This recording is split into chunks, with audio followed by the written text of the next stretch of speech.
So I have gotten through my list of 10 arguments that you can see that the monk and monkey are constantly having on this path. And I want to turn it over to questions. And I want to start with Willow.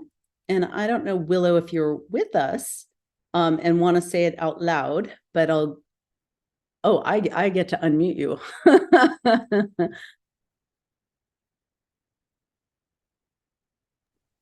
Hello.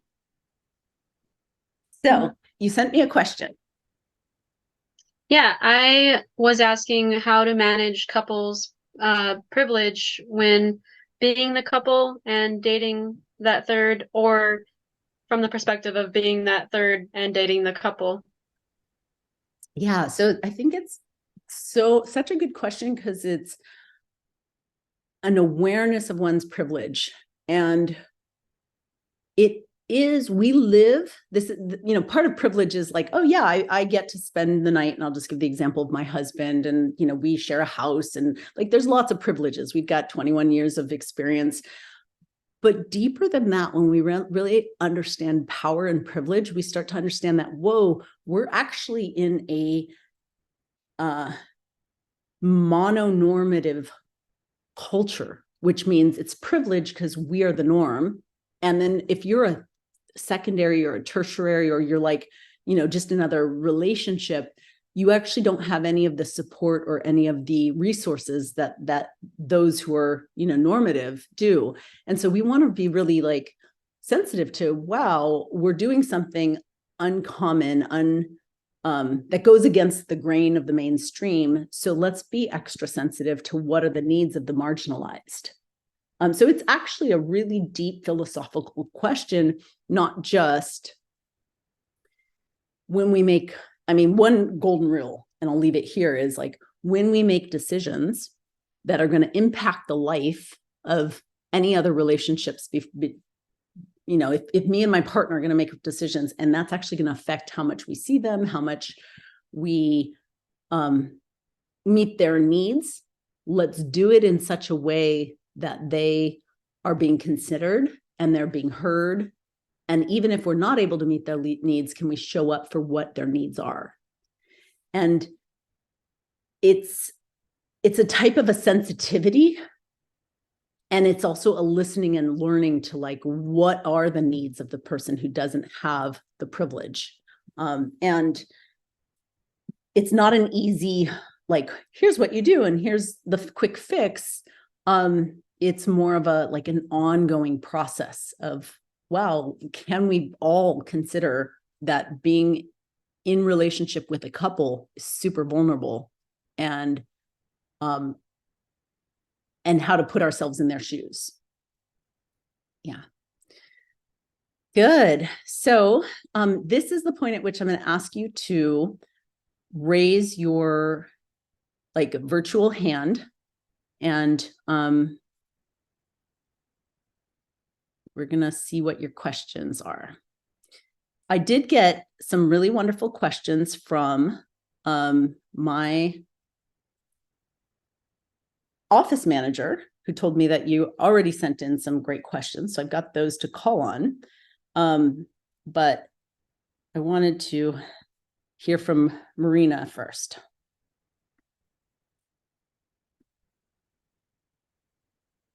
Hello, everyone. Can you hear me? Yes. All right. Hi. So good to see you. Yeah, so my question was more, I've been in my marriage for 5 years now. We're so grateful for, solid grounds. It feels secure. It feels good. And I'm now in a, I guess, secondary relationship, primary, that's turning a little more primary with a woman now. So I'm in this place where it moves out of the hierarchy of one primary, and can you have two primaries?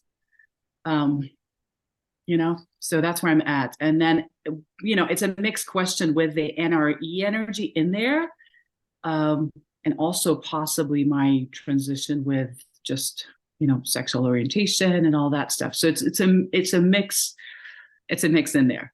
but there's definitely a lot of NRE and willingness to move into that secondary primary relationship, and everything else is just seems to be taking a back burner right now. So any advice? Beautiful. Well, I want to say congratulations, Marina. This is an exciting evolution, having watched your marriage and your growth to actually be in the blossoming of that. I'm going to share with you I want to disclaim right now my perspective, because I'm going to share with you an unpopular devil's advocate answer. And so this is important to me because I have tried multiple times to personally work with the dual primary, and I have also coached many couples and families who are moving in that direction. And I've come to what works for me. And when I coach people, I offer this. And again, it's not the end all answer. So I'm going to share with you that from my pretty vast experience, I have a bias, and that's not to do dual primary. Now, the word primary, it's like a blue ribbon at a fair, right? Like it's like you're the first place. And the minute you say, okay, I want to have a tie between two blue ribbons, then what happens, this is ironic, right? Is what we're trying to say is I want it to be fair or equal, or I don't, I can't compare them both, and I want them both. And ironically, by giving them both blue ribbons, you end up comparing them more all the time, trying to, like, now you're torn between the two who are absolutely unique, irreplaceably different, but it puts them in unintentional competition for each other. It puts them in situations where they don't realize that they're vying, for more of your time, more of your energy, more, like they're, even if they want to be as equal as possible, even if that's the agreement, there's still now they're in more competition. So, what I've seen is that when we can genuinely say, this is my life partner, or my primary, and I want to actually own that privilege, be more responsible with that privilege, be more considerate to the other person about not just what are their needs, but like, hey, how much I desire and how much that's gotten better. And maybe there's ways I can be primary emotional connection with my girlfriend, and then primary in every other way with my partner, or some other way of framing it that might be okay. But the idea of dual primaries, I've seen it work temporarily as a transition. And it's like people will try it for a while when the NRE wears off, or when one person gets fed up, it crashes and burns, more than if you just say, okay, I'm going to accept there's only one place for the first place winner, and I've been with this person longer, and this person's my hot new love, and we're going to escalate to the degree that we can, but not take over that, not displace the primary person. And that's, again, my offer, and partly too, the NRE is a component. So I'm glad you're naming that.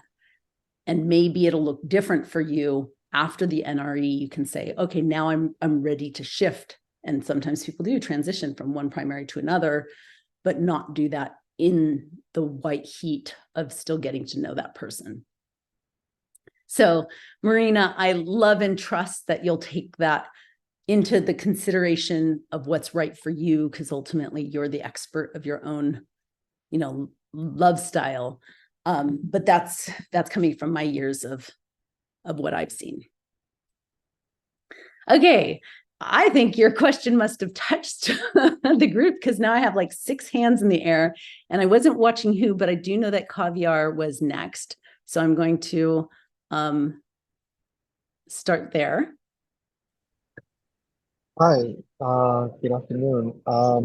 My question is, in the space before new relationship energy, of advice and tools for how to enter into a new relationship. And for example, in terms of deciding on an overall structure and framework and agreement for that. Okay, great. So when I was talking about the monk and the monkey, and I said, we want clear agreements in the beginning. That's what the monk wants to do. Let's get these ideals, these clears. Let's sometimes even write them down. And one of the questions, I don't know if it was you, but one of the questions was, should we have them written and notarized first? And what I want you to know is that as soon as you write and notarize agreements, your monkey's going to take that contract and rip it up. Like the monkey is going to go, what the hell? You just wrote a check that I can't cash. Because when you're starting a relationship, you can only see out so far. And the farther you go down the path, the more the terrain changes and your feelings change and things change. And so my preference of starting relationships is to go slow, which is move as sober as you can, and to talk about it along the way, and to operate from best practices that are general best practices, but not from clear agreements that are like, hey, these are all of our agreements, until there's a certain depth of a relationship where you're really secure and you're like, I can make this agreement because I know myself, I know you, we have enough experience, we can agree to this, as opposed to I'm going to make these agreements in the beginning and then I don't know how it's going to play out.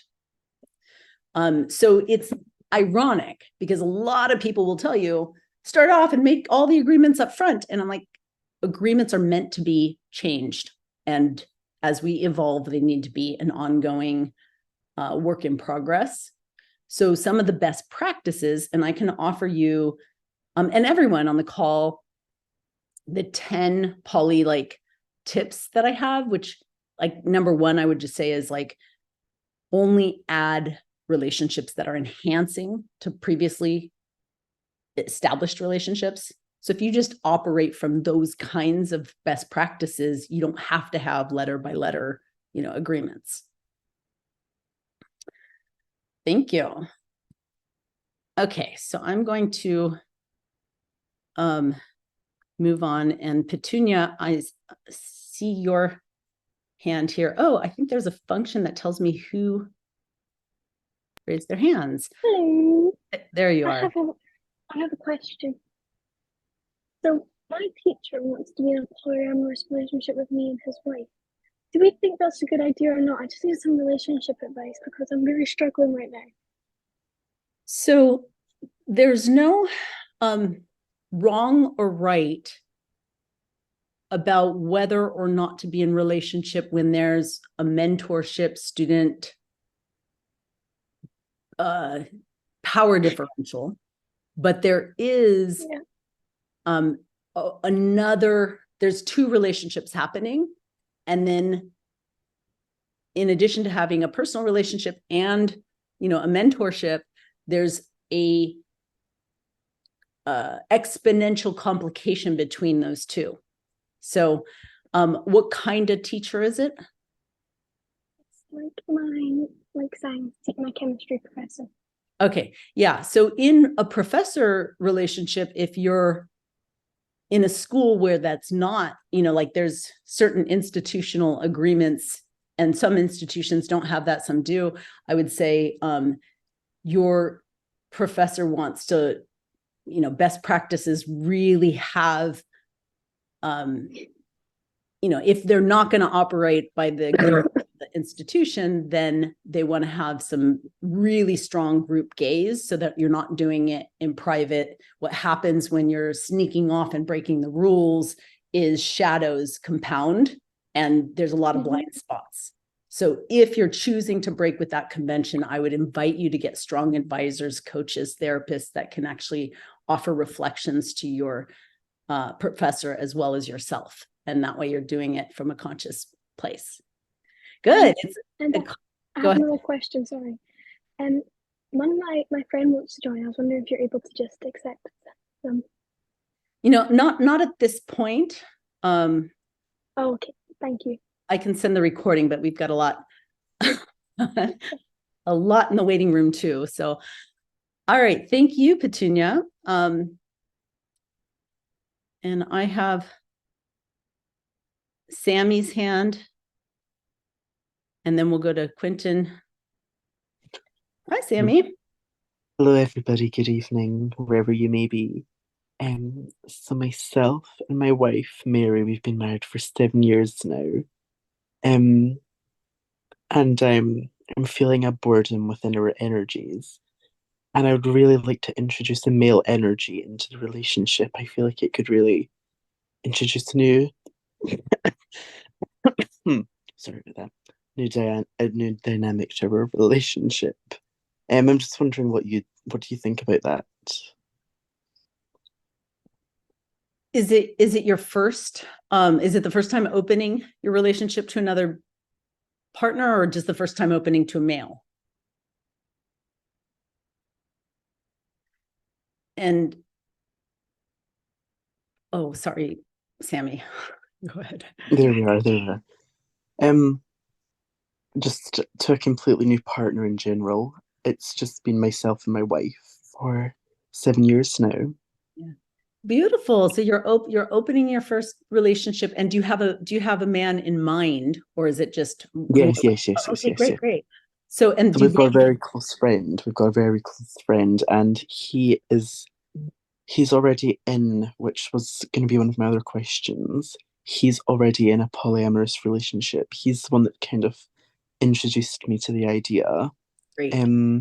So I don't know if that's gonna have any kind of effect if he's already in one. Yes. Yeah. Huge. Awesome that you've got that going for you. So the hardest thing to do is onboard a new relationship with someone who has no experience, because the best way to gain, like coherence between your monk and your monkey is by practice. And if they're farther along the poly path than you are, then you get to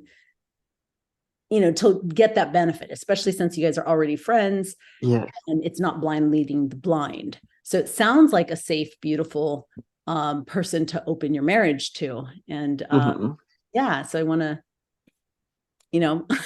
bless you on your path. And the biggest thank you so much. Yeah, the biggest advice I can give you and your wife is get community support and keep educating yourself. And if you think you get the principles, it's like we have to surround ourselves with a new culture in order to counter the old conditioning. So, blessings. Perfect. Thank you.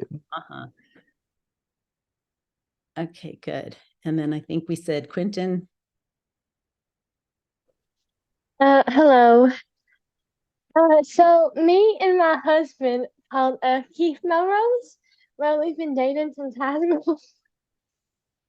And sorry, I'm nervous. You're nervous. That's understandable. Thank you, Quentin. Okay. I am going to take one more question, and then we will wrap up, because we're going to do a little bit of a harvest. And I'm going to just check in with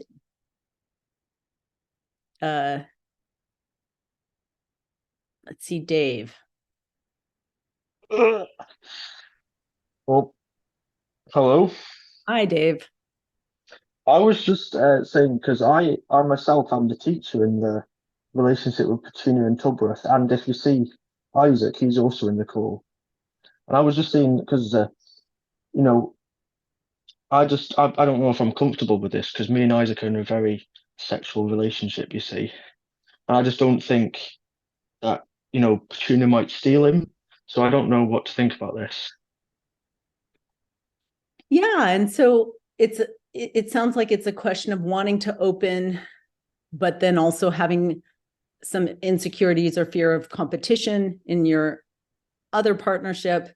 And as I mentioned to Petunia, my suggestion is getting more support, and particularly support from people who have poly experience. One of the challenges of community support is that so much of the culture is conditioned that when there's a problem or when there's a question, they'll just go, oh, open relationships don't work unless they really know the nuances of the work that it takes.